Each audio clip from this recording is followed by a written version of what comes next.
हर दूसरे दिन फोन पर एक मैसेज चमकता है, सरकार सभी छात्रों को मुफ्त लैपटॉप दे रही है, बस इस लिंक पर क्लिक करें। हाँ, और ये सुनने में इतना अच्छा लगता है कि एक बार तो यकीन करने का मन कर ही जाता है। बिल्कुल, मेरे तो परिवार के व्हाट्सएप ग्रुप में ही महीने में 2 बार आ जाता है ये मैसेज। तो आज हम इसी की तह तक जाएंगे। हमारे पास जो रिपोर्ट्स हैं वो साफ दिखाती हैं कि इस सपने के पीछे एक बहुत बड़ा घोटाला है, लेकिन कुछ सच्ची योजनाएं भी हैं। जी, और सच और झूठ के बीच का फर्क जानना बहुत जरूरी है। तो चलिए सबसे पहले उस वायरल मैसेज की बात करते हैं, गवर्नमेंट लैपटॉप स्कीम 2026। हमारे स्रोत और पीआईबी की फैक्ट चेक टीम दोनों ही इसे पूरी तरह से झूठ बताते हैं। ये क्लासिक मतलब एक टिपिकल फिशिंग स्कैम है। इसमें आपको एक लिंक दिया जाता है। हाँ, और वो लिंक आपको किसी .com या .org जैसी वेबसाइट पर ले जाता है। सबसे ज़रूरी बात जो याद रखनी है वो ये कि असली सरकारी योजनाएं हमेशा .gov.in या .nic.in पर ही मिलेंगी। अच्छा, तो ये डोमेन नेम ही सबसे बड़ा संकेत है। बिल्कुल। इन नकली लिंक्स का एक ही मकसद होता है, वो है आपकी निजी जानकारी जैसे आधार या बैंक डिटेल्स चुराना। तो अगर ये सब झूठ है तो फिर सच क्या है? क्या असल में छात्रों के लिए कोई योजना है ही नहीं? नहीं, ऐसा नहीं है। योजनाएं हैं, लेकिन कोई एक देशव्यापी सबके लिए मुफ्त लैपटॉप वाली स्कीम नहीं है। तो फिर क्या है? असलियत यह है कि अलग अलग राज्य इसे अपने अपने तरीके से चला रहे हैं। इनको हम मोटे तौर पर 3 अलग अलग मॉडलों में देख सकते हैं। अच्छा, तो पहला मॉडल क्या है? पहला और सबसे सीधा तरीका है डीबीटी, मतलब डायरेक्ट बेनिफिट ट्रांसफर। यानी सरकार डिवाइस नहीं देती बल्कि सीधे पैसे देती है। जी, सीधे आपके खाते में पैसे आ जाते हैं ताकि आप अपनी जरूरत और पसंद का फोन या टैबलेट खुद खरीद सकें, जैसे पश्चिम बंगाल की तरुणेर स्वप्न योजना। उसमें क्या होता है? उसमें 11वीं और 12वीं के छात्रों को 10,000 रुपए मिलते हैं। मध्य प्रदेश और उड़ीसा में भी मेधावी छात्रों को डिवाइस खरीदने के लिए 25,000 से 30,000 तक दिए जाते हैं। तो एक तरीका तो ये हुआ कि पैसे सीधे छात्र के हाथ में दे दिए, लेकिन इसमें एक सवाल भी है कि क्या वो पैसा सही जगह इस्तेमाल होगा? सही सवाल है।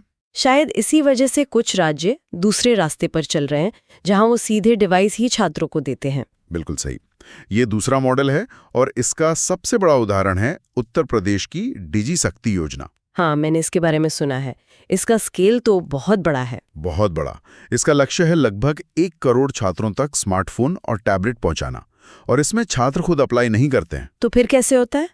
उनके कॉलेज और यूनिवर्सिटी ही उनका डेटा सीधे सरकारी पोर्टल पर अपलोड करते हैं। अच्छा, लेकिन सीधे डिवाइस देने से छात्र एक ही तरह के मॉडल में बंध नहीं जाते? मतलब उन्हें अपनी पसंद का डिवाइस चुनने की आज़ादी नहीं मिलती? ये एक बहुत जरूरी सवाल है।